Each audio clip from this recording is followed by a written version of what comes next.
तुम्हारे पास क्या खुद के कोई सैंडल नहीं है?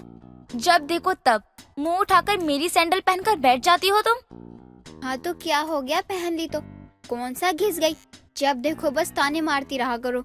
भूल गई हो क्या, ये मेरा घर है तो मैं जो मर्जी चाहूँ वो कर सकती हूँ। समझ में आ गई आपके बात?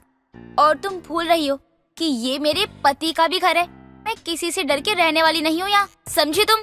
दोनों ही ननंद भाभी एक दूसरे से ऐसे ही लड़ती थी। किसी न किसी बात को लेकर दोनों के बीच बहस चलती ही रहती। आरती और भावना एक दूसरे की जानी दुश्मन थी, लेकिन एक दिन दोनों नेल पॉलिश को लेकर एक दूसरे से बहुत लड़ती है। तुम भाभी नहीं चुड़ैल हो, चुड़ैल। अरे मेरे भाई की जिंदगी में आकर हमारा खून चूस रही हो, और ये नेल पॉलिश तो मैं लगा कर ही रहूंगी। ऐसे कैसे लगाओगी? फ्री की आ रही है क्या? तुम्हें कुछ चाहिए तो तुम अपने लिए लेकर आओ ना। जब देखो तब बेशरमों की तरह मेरी सारी चीजें इस्तेमाल करती रहती हो। तुम्हारी कैसे हो गई? मेरे भाई की कमाई से आई है तो मैं लगा के रहूंगी। दोनों एक नेल पेंट के लिए एक दूसरे से कुत्ते बिल्ली की तरह लड़ रही थी। ये सब शीला और प्रमोद एक कोने में खड़े होकर देख रहे थे, जिस पर शीला बोलती है, देख रहा है बेटा, इन ननंद भाभी को ऐसे लड़ रही हैं जैसे दोनों सौतने हो। आजकल ननंद भाभी बहन जैसी रहती हैं घर में, और इनको देख, इनका तो अलग ही हिसाब चलता रहता है घर में। मैं क्या कर सकता हूँ माँ, मैं इन दोनों को समझा समझा के थक चुका हूँ। कभी कभी मन करता है आरती को लेकर अलग हो जाऊं, लेकिन फिर सोचता हूँ उसको लेकर अलग होऊंगा ना तो भावना कहेगी भाई ना बदल गया, शादी के बाद भाई बदल गया, भाभी के आते ही अलग हो गया। मैं तो परेशान हो गया अपनी बहन से। समझती हूँ बेटा, सब समझती हूँ। हम कुछ नहीं कर सकते। अब तो बस भावना की शादी हो जाए जल्दी से, तभी ये सब ठीक होगा।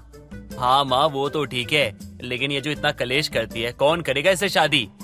अब मान के चलो इसे शादी की बात करने में गया तो पता है क्या कहेगी? कहेगी आप मुझे घर से भगाना चाहते हो, इसलिए मेरी शादी करवाना चाहते हो। अरे क्या करूँ मैं अपनी बहन का? छोड़ बेटा, लड़ने दे इन दोनों को, लड़ लड़ के मर जाए चाहे। चल छोड़, मैं तेरे लिए चाय बना के लाती हूँ। इनका तो रोज का ही हो गया ये। हाँ माँ, ना जाने कब वो दिन आएगा जब ये लोग दोस्त बन के रहेंगी। अरे परेशान हो गए हम तो।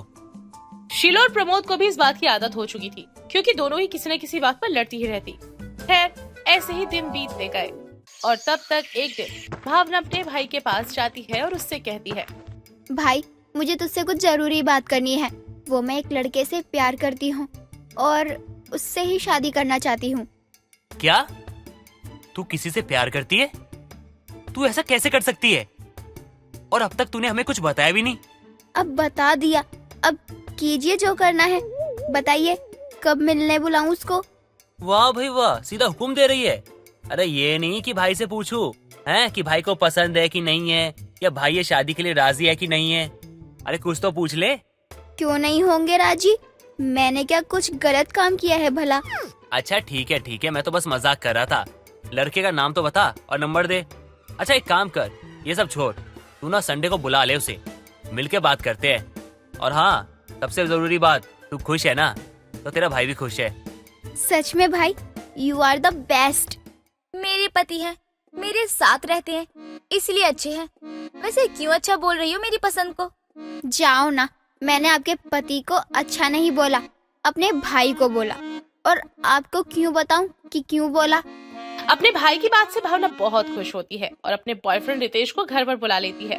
अब रितेश भी इस बात से बहुत खुश होता है, और संडे को ही वो अपनी बहन हिमांशी के साथ आता है। सब एक दूसरे से बातें करते हैं। मुझे आप सभी से बात करनी है। वो दरअसल हिमांशी अपनी होने वाली भाभी के साथ कुछ वक्त बिताना चाहती है, ताकि वो एक ननद भाभी के रिश्ते को जान सके। और अगर वो आपके घर में रहेगी तो वो भावना को जान भी जाएगी, और उसे भी पता चल जाएगा कि क्या सही है और क्या गलत।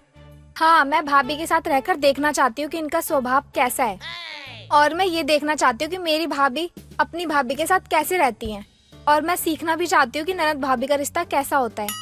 अरे बेटा जरूर, अब तो ये तुम्हारी होने वाली भाभी का घर है, हक से रहो। भाई एक मिनट, मेरे साथ अंदर आना। भावना अपने भाई को कमरे में लेकर जाती है और बोलती है, भाई एक बात बताओ ना, अगर हिमांशी यहाँ रहेगी तो फिर वो मेरी और भाभी की लड़ाइयों को देखकर ये रिश्ता भी तोड़ सकती है। देख, अगर तुझे उससे शादी करनी है तो तुझे ये करना ही होगा। अगर नहीं होता है तो नाटक तो कर ही सकती है, वैसा कर। और जब हिमांशी को लगेगा कि तुम दोनों में बहुत प्यार है और वो यहाँ से चली जाएगी, तो जैसी थी वैसी हो जाइयो, वरना सोच ले तेरी शादी तो नहीं हो पाएगी फिर। अब तो कुछ करना ही पड़ेगा ना भाई, मैं उससे शादी करने के लिए कुछ भी करूंगी, फिर चाहे मुझे भाभी को अपनी बहन ही क्यों ना बनाना पड़े। अब प्रमोद जाकर रितेश को कहता है कि वो हिमांशी को यहाँ रहने के लिए छोड़ सकता है। हिमांशी अगले ही दिन आ जाती है वहाँ रहने के लिए, लेकिन उसके आने से पहले ही भावना अपनी भाभी आरती को मनाती है। आरती पहले तो मना करती है, लेकिन सभी के कहने पर आरती मान जाती है ये नाटक करने के लिए। पर जैसे हिमांशी घर आती है वैसे ही दोनों ननद भाभी के सुर एक दूसरे के लिए बिल्कुल बदल जाते हैं। भाभी, क्या आप मेरे लिए आज प्लीज सैंडविच बना दोगी? काफी दिन से खाया नहीं है तो बहुत मन कर रहा है। हाँ हाँ, क्यों नहीं मेरी प्यारी ननद, तुम कुछ कहो और मैं ना सुनूं, ऐसा कभी हो सकता है भला? दोनों हिमांशी के आने से गिरगिट की तरह रंग बदल लेती हैं। अब चाहे कैसा भी हो, लेकिन दोनों एक दूसरे को ऐसे रहते देख शीला और प्रमोद को तो बड़ी ही खुशी होती है। चले चाहे जैसे भी हो, लेकिन एक दूसरे के साथ अच्छे से रहने के लिए तैयार तो हो गई। भाभी, मुझे आपकी वो ब्लैक वाली ड्रेस चाहिए, मुझे एक बर्थडे पार्टी में जाना है। अरे ये भी कोई पूछने वाली बात है? तुम जाकर सीधा अलमारी से जो भी मर्जी हो ना वो निकाल कर पहन लिया करो। अब मैंने पहना या तुमने पहना, बात तो एक ही है। थैंक यू मेरी प्यारी बहन जैसी भाभी। दोनों के बीच इस तरह प्यार देखकर हिमांशु को तो बड़ी खुशी होती है। अब भावना आरती के अलमारी में से जो ड्रेस लेकर आती, भावना और आरती जैसे एक दूसरे के साथ रहा करती। ये सब कुछ देखकर हिमांशी कहती है, आप दोनों बिल्कुल बहनों के जैसे रहती हो ना, आई लाइक इट। इतना कहकर हिमांशी वहाँ से चली जाती है। जैसे ही वो चली जाती है वैसे आरती भावना से अपना ड्रेस छीन लेती है और उससे कहती है, दान पुण्य नहीं चल रहा है यहाँ पे जो अपनी नई ड्रेस निकाल के दे दूं, निकलो यहाँ से।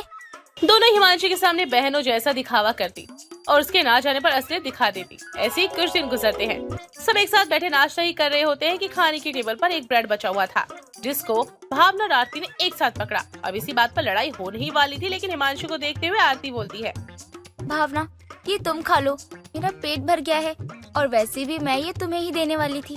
अरे नहीं भाभी, आप खा लो, मैं तो वैसे भी डाइटिंग पर हूँ। अरे नहीं, तुम मेरी बहन हो, तुम खाओ। तुमने खाया मतलब मैंने खा लिया। आप दोनों सच में कितनी अच्छी हो। अगर किसी को पता ना चले ना कि आप दोनों ननद और भाभी हो तो लोग तो आपको बहनें ही समझेंगे। अच्छा ऐसा है क्या? वैसे मैं तुमको बता दूं, हम दोनों एक दूसरे को बहन ही समझती हैं, तो तुम भी समझो। आरती जो अपनापन दिखा रही थी उससे भावना को बड़ी खुशी होती है। और तब तक शाम को भावना के कमरे में गुजरते हुए आरती देखती है कि उसने ब्लैंकेट नहीं लिया है, तो भावना को ब्लैंकेट उड़ाकर चली जाती है। ये सब साथ में सो रही हिमांशी देख लेती है और मन ही मन सोचती है कि इन दोनों के बीच कितना प्यार है। ऐसे अगले दिन आरती को एक पार्टी में जाना था। भावना उसका बहुत अच्छा सा मेकअप करती है। ये देखकर आरती कहती है, वो मेकअप के लिए शुक्रिया। मुझे लगा था कि तुम मेरे से इतना लड़ती हो, कहीं मुझे भूतनी न बना दो। ज्यादा खुश मत होना आप, जब तक हिमांशी है तब तक ये नाटक है। मेरी सच्चाई को सीरियस मत लेना। हिमांशी दूर से उनकी कोई बातें नहीं सुनती, लेकिन आपस में खुश होते हुए देखती है। जिसके बाद शाम को रितेश उससे मिलने आता है। वो पूरे परिवार के सामने अपने भाई से कहती है, भाई आपको पता है भाभी की ना अपनी भाभी से बहुत बनती है और दोनों ना बहनों के जैसे रहती हैं। आपको पता है भाई, मैंने ना देखा है दोनों में बहुत प्यार है और दोनों एक दूसरे की बहुत परवाह करती हैं। और मैंने ना ये भी देखा कि रात में ना भावना भाभी बिना ब्लैंकेट के सो रही थी, तो उनकी भाभी आकर चुपचाप से उनको ब्लैंकेट देके चली जाती हैं और देकर ही नहीं उड़ाकर गई थी वो। हाँ, ये तो बहुत अच्छी बात है कि तुमने यहाँ रहकर इनके रिश्ते की खूबसूरती को देखा।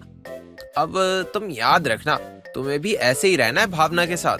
अरे हाँ हाँ, क्यों नहीं, भाभी तो होती बहन जैसी हैं, क्योंकि एक वही तो होती हैं जिनके कारण हम भाई और माँ को पार्टी के लिए मना सकते हैं। अच्छा, तो इसलिए तुम अपनी भाभी की बहन बनकर रहना चाहती हो? हिमांशु की बातें सुनकर भावना और आरती बहुत खुश होती है। वो जो हिमांशु को दिखाना चाहती थी वो काम हो चुका था। अब भावना की शादी रितेश से होने से कोई नहीं रोक सकता था। सही तो कहा हिमांशी ने, भावना मेरी ननद नहीं बल्कि बहन है। मैं उससे हमेशा लड़ती रहती हूँ, बहनों में तो लड़ाई होती ही रहती है।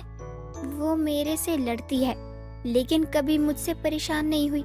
कभी ये नहीं कहा कि इस घर से चली जाओ, क्योंकि वो मुझे सच में बहन मानती है, इसलिए मेरे से लड़ती हैं, लेकिन कभी उबती नहीं है। अब शादी के बाद तो वो चली जाएगी, मैं किससे लड़ूंगी? मेरी बहन जैसी ननद, नाटक में ही सही मुझे कम से कम पता तो चला कि ननद भाभी बहनी भी हो सकती हैं। दोनों एक दूसरे की तरफ प्यार से देखती हैं और गले लग जाती हैं।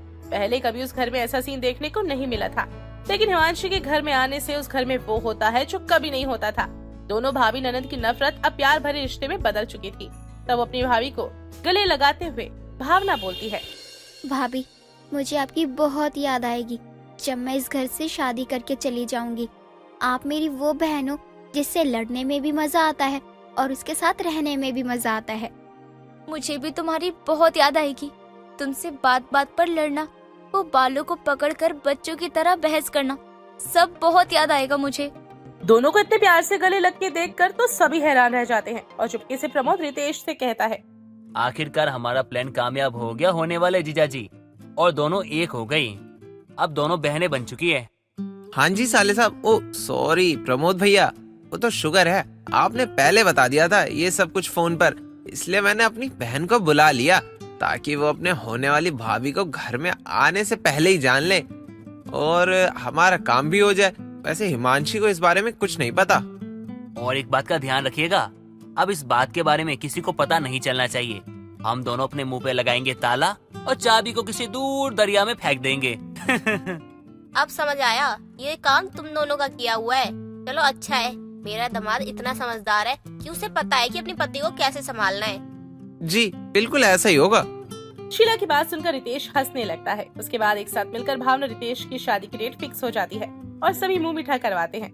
इसके बाद भावना पर उसकी भाभी आरती का ऐसा बुखार चढ़ता है जो शादी के बाद भी वो अपनी माँ से कम भाभी से ज्यादा बातें करने लगी। जो भी बात होती सब आरती से शेयर करती। ये देखकर तो शीला और प्रमोद के मुंह से एक ही बात निकल रही थी कि भाई ननद पर तो भाभी के नाम का बुखार चढ़ ही चुका है। दोस्तों, अगर आपको ये कहानी पसंद आई तो इसे लाइक करें, शेयर करें और कमेंट करके बताएं कि कहानी में आपको सबसे अच्छा क्या लगा।